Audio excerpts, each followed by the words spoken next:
Hello दोस्तों, स्वागत है आपका हमारे YouTube चैनल वह डिजिटल स्टूडियो में। चलिए शुरू करते हैं आज का वीडियो। अगर आप पहली बार हमारे चैनल पर आए हैं तो वह डिजिटल स्टूडियो को सब्सक्राइब जरूर करें। वीडियो पसंद आए तो लाइक करें और अपने दोस्तों के साथ शेयर करना न भूलें।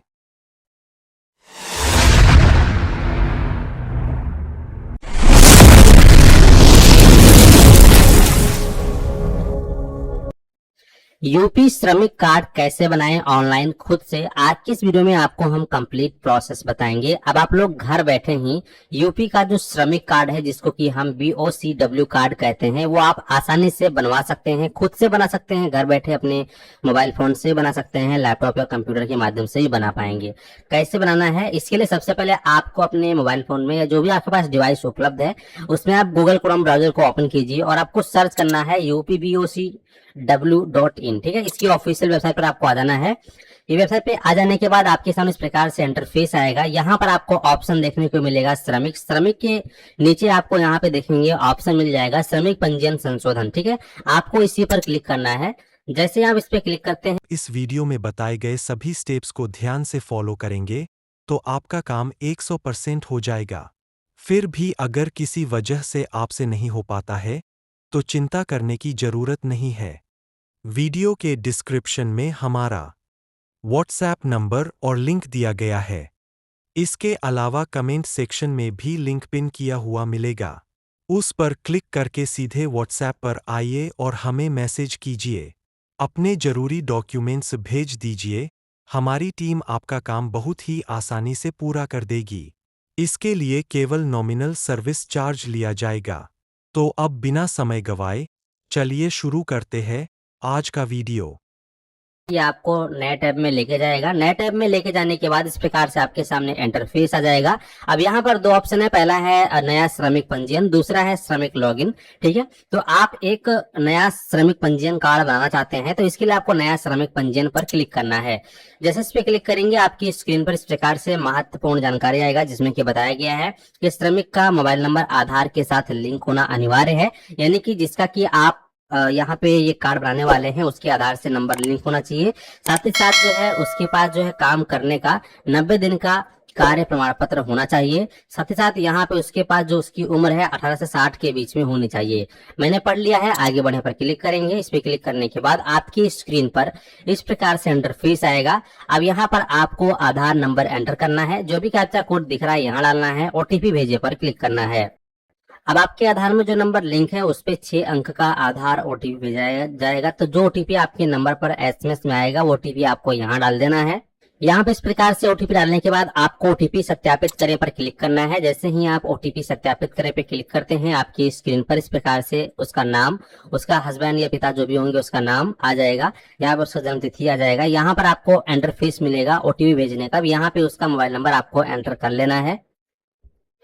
यहाँ पे OTP डालने के बाद फिर आपको OTP सत्यापित करें पर क्लिक करना है। OTP सत्यापित करें पर क्लिक करने के बाद अगर बाई चांस यहाँ पे इस प्रकार से आपको एरर आता है सत्यापन विफल रहा या सत्यापन विफल, तो इसका मतलब यह नहीं कि आपने जो OTP डाला है गलत है या जो OTP आपके नंबर पे आया गलत है। ये सर्वर का इशू हो सकता है। अगर ऐसी समस्या आती है तो आप थोड़ी देर के बाद पुनः प्रयास करेंगे। चलिए थोड़ी देर के बाद दोबारा से ट्राई करता हूँ और वीडियो को दोबारा कंटिन्यू करता हूँ। तो यहाँ पे आप देखेंगे हमारा जो मोबाइल नंबर है सत्यापित हो चुका है, यानी सफलतापूर्वक सत्यापित हो गया। हमने कुछ देर के बाद दोबारा से ट्राई किया तो हमारा नंबर यहाँ पे वेरीफाइड हो गया है। ठीक है, अब नंबर वेरीफाइड हो जाने के बाद आपकी स्क्रीन पर इस प्रकार से पूरा विवरण आपका देखने को मिलेगा। यहाँ पर ईमेल आईडी वैकल्पिक है, अगर आप चाहें तो डाल दें, नहीं चाहें तो छोड़ सकते हैं। अब यहाँ पर जो कैप्चा कोड आपकी स्क्रीन पे दिख रहा है, कैप्चा कोड आपको यहाँ डाल देना है। यहाँ पे कैप्चा डालने के बाद आपको पंजीयन सबमिट करे पर क्लिक करना है। जैसे ही आप इस पे क्लिक करते हैं आपकी स्क्रीन पर इस प्रकार से डैशबोर्ड खुल के आएगा। यहाँ पे आपको फिर इंटरफेस मिल जाता है। श्रमिक यहाँ से अपनी प्रोफाइल पूरी करें तो आपको करना क्या है कि यहाँ पर आपको क्लिक करना है। जैसे आप इस पे क्लिक करेंगे इस प्रकार से इंटरफेस आएगा। यहाँ पे आप देख पाएंगे इस प्रकार से नीचे आएंगे थोड़ा सा, तो यहाँ पर आपकी जो व्यक्तिगत जानकारी है आधार कार्ड से उठा ली गई है और आपके माता पिता की जानकारी और श्रेणी ये सब आपको सिलेक्ट करना होगा। तो आपके माता जी का नाम अंग्रेजी में, फिर हिंदी में नाम यहाँ डालेंगे कोई अन्य मोबाइल नंबर है तो आप यहाँ डाल सकते हैं, नहीं तो छोड़ देंगे। यहाँ पर श्रेणी क्या है आपकी वो आप चूज करेंगे। इसके बाद यहाँ पर वैवाहिक स्थिति क्या है, शादी हो गई है कि नहीं हुई है, उसको आपको यहाँ पे चूज कर लेना है। शिक्षा का स्तर कितना पढ़े लिखे हैं उसका आपको चूज कर लेना है।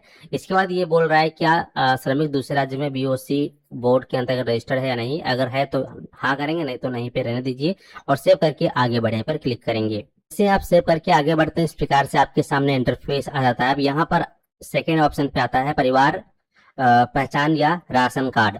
तो अगर आपका राशन कार्ड बना हुआ है तो आप यहाँ पे राशन कार्ड नंबर को एंटर कर सकते हैं। अगर राशन कार्ड नहीं बना हुआ है तो कोई दिक्कत नहीं है, आप यहाँ पे अपने जो भी इस परिवार में और सदस्य हैं तो उनको आप जोड़ सकते हैं। अगर आप सदस्य को नहीं जोड़ना चाहते हैं तो यहाँ पर आपको ऑप्शन मिल जाता है बिना सदस्यों के आगे बढ़ें, ठीक है। तो यहाँ से सीधा आप आगे बढ़ सकते हैं। जैसे ही आप आगे बढ़ेंगे, आगे बढ़ने के बाद इस प्रकार से इंटरफेस आएगा। आधार के अनुसार आपका जो पता है ऑटोमेटिक यहाँ पे आ चुका है, ठीक है। अब यहाँ पे जो कुछ डिटेल नहीं फिल हुआ है उसको आपको फिल कर लेना है। एड्रेस का डिटेल फिल करने के बाद आपको सेव करके आगे बढ़ जाना है। जैसे इस पे आप क्लिक करते हैं फिर आपके सामने इस प्रकार से इंटरफेस आएगा। अब यहाँ पे बोल रहा है आपका वर्तमान पता, अगर आधार वाला ही एड्रेस है वर्तमान भी, तो आप इस पर टिक करेंगे तो ऑटोमेटिक आपका एड्रेस फिल हो जाएगा। और अगर अलग एड्रेस है वर्तमान का तो आप जो है मैनुअली यहाँ पर अपना एड्रेस फिल कर सकते हैं, ठीक है। तो हमारा सेम है तो यहाँ पे हम टिक करेंगे तो इस प्रकार से जो हमारा एड्रेस आ जाएगा। अब यहाँ पर सेव करके आगे बढ़े पर क्लिक करना है। जैसे इस पे फिल करेंगे यहाँ पे हमें नेक्स्ट ऑप्शन आता है कार्य का विवरण। अब आप यहाँ पे आपसे बोला गया है कि विगत 365 दिनों में कम से कम 90 दिनों का कार्य का विवरण आपको भरना अनिवार्य है। तो यहाँ पे आपको अपने कार्य की डिटेल ऐड करनी है, जिसका कि आप ये कार्ड बना रहे हैं वह व्यक्ति क्या काम करता है उसकी पूरी डिटेल आपको यहाँ पे फिल कर लेनी है। तो इसके लिए हम कार्ड की डिटेल ऐड करें पर क्लिक करेंगे, कार्य की डिटेल पर, ठीक है। अब यहाँ पे आपके सामने 3 ऑप्शन आता है। पहला है श्रमिक का प्रकार, अस्थायी नियोजन, अस्थायी नियोजन, दैनिक मजदूर या मनरेगा, ठीक है। तो जो भी है उसके अकॉर्डिंग आप यहाँ पे अपना डिटेल फिल करेंगे। चलिए फटाफट मैं फिल कर लेता हूँ। तो यहाँ पे हमने इस प्रकार से डिटेल्स को फिल कर दिया है। यहाँ पे कार्य का प्रकार हमने सिलेक्ट कर लिया है, कार्य के दिन को डाल दिया है। यहाँ पे कार्य जहाँ पे करती हैं या करते थे तो वहाँ का जो एड्रेस वो डालेंगे। यहाँ पे कार्य का प्रमाण पत्र की घोषणा, इस पर टिक करना है। टिक करने के बाद यहाँ पे ऑटोमेटिक वो डिटेल आ जाएगा, ठीक है। अब इसके बाद आपको नीचे आ जाना है। नीचे आने के बाद सीधा आपको यहाँ पर सेव करके आगे बढ़े पर क्लिक करना है। इस पर क्लिक करते ही आपके सामने नेक्स्ट ऑप्शन आएगा इस प्रकार से।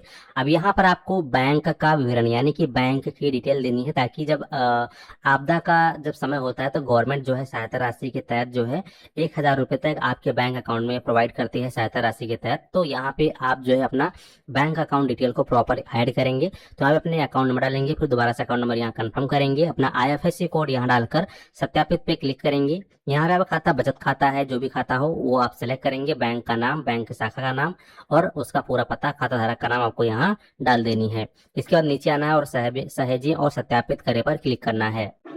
तो जैसे ही आप यहाँ पे बैंक का डिटेल डालकर आगे बढ़ते हैं, आगे बढ़ने के बाद आपके सामने इस प्रकार से स्व घोषणा आता है। तो यहाँ पे आप एक एक करके नीचे आएंगे। तो यहाँ पर आप एक एक करके नीचे आएंगे, अपनी सभी डिटेल को चेक करेंगे। अगर आपने सब कुछ सही से फिल कर रखा है तो यहाँ पे नीचे आपको मिलेगा मैं पुष्टि करता या करती हूँ, इस पर आपको टिक करना है। और यहाँ पे डिटेल को सेव करके भुगतान के लिए आगे बढ़ने का ऑप्शन आएगा, इस पर आपको क्लिक करना है, ठीक है। जैसे इस पर आप क्लिक करते हैं, अब क्लिक करने के बाद आपकी स्क्रीन पर कुछ इस प्रकार से 3 ऑप्शन मिलेगा। पंजीयन अवधि चुने, 1 साल के लिए 20 रुपये आपको शुल्क देना होगा, 2 साल के लिए 40 रुपये और 3 साल के लिए 60 रुपये। यानी कि अगर आप 1 साल के लिए करते हैं तो 20 रुपये आपको देना होगा और नेक्स्ट ईयर आपको फिर रिन्यूअल करना होगा। इसका हर साल जो है रिन्यूअल चार्ज 20 रुपये आपको पे करना होता है। तो अपने हिसाब से आप यहाँ पे चुन लीजिए। चलिए मैं यहाँ पे 3 ईयर का सेलेक्ट कर लेता हूँ। इसके बाद यहाँ पे जो है आते हैं, अब यहाँ पर ये घोषणा आया हुआ है तो इसमें लिखा हुआ आगे बढ़ने के लिए नीचे दिए गए सही बिंदुओं पर टिक करें, ठीक है। यहाँ पर चलिए हम इस प्रकार से टिक करेंगे। टिक करने के बाद नीचे आएंगे।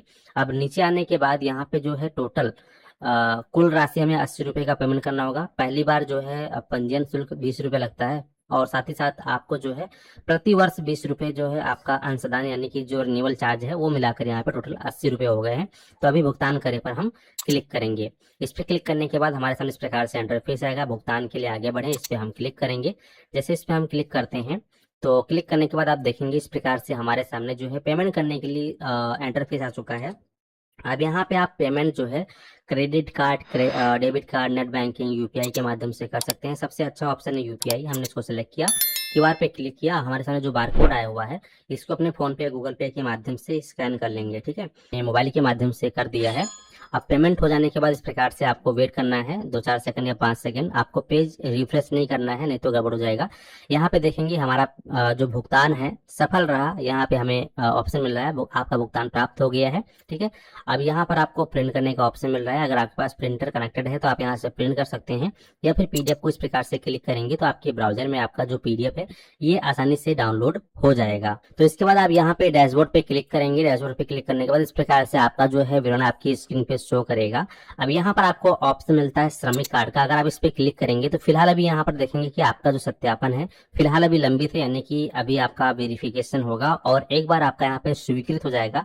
जब एक्सेप्ट हो जाएगा एप्लीकेशन एक्सेप्ट होने के बाद आप यहीं से अपना जो श्रमिक कार्ड है जिसमें कि फोटो लगा होता है, BOCW कार्ड जिसको कहते हैं, वो आप यहीं से डाउनलोड कर पाएंगे। या फिर आप बाहर से आएंगे, यहाँ पर इसकी ऑफिशियल साइट पे आने के बाद दोबारा से यहाँ पर श्रमिक वाले सेक्शन पे आएंगे, श्रमिक सर्टिफिकेट पे क्लिक करेंगे और यहाँ पे अपना वही पंजीयन संख्या नंबर डालेंगे, कैप्चा को डालकर खोजे पे क्लिक करेंगे। अगर आपका एप्लीकेशन अप्रूव हो गया होगा तो आपको तुरंत ही डाउनलोड का ऑप्शन मिलेगा, डाउनलोड कर पाएंगे। हालांकि इसको अप्रूवल होने में लगभग 24 से 48 घंटे, कई बार 7 दिनों का समय लग सकता है, तो आपको कुछ दिन इंतजार करना है और फिर दोबारा से आप यहाँ पे आएंगे तो आपका जो सर्टिफिकेट है आसानी से आप डाउनलोड कर पाएंगे। ठीक है, तो इस प्रकार से आप लोग बहुत ही आसानी से अपना जो श्रमिक कार्ड है इसके लिए ऑनलाइन आवेदन कर सकते हैं खुद से घर बैठे।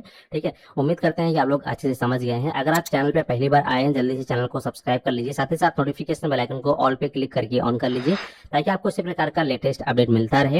हमारे वीडियो के माध्यम से अगर आपका श्रमिक पंजीकरण पूरा तरीके से कंप्लीट हो चुका है तो कमेंट सेक्शन में आकर अपना फीडबैक जरूर दें, और अगर किसी प्रकार की कोई समस्या आती है तो कमेंट सेक्शन में बताएं, आपकी पूरी हेल्प की जाएगी। धन्यवाद।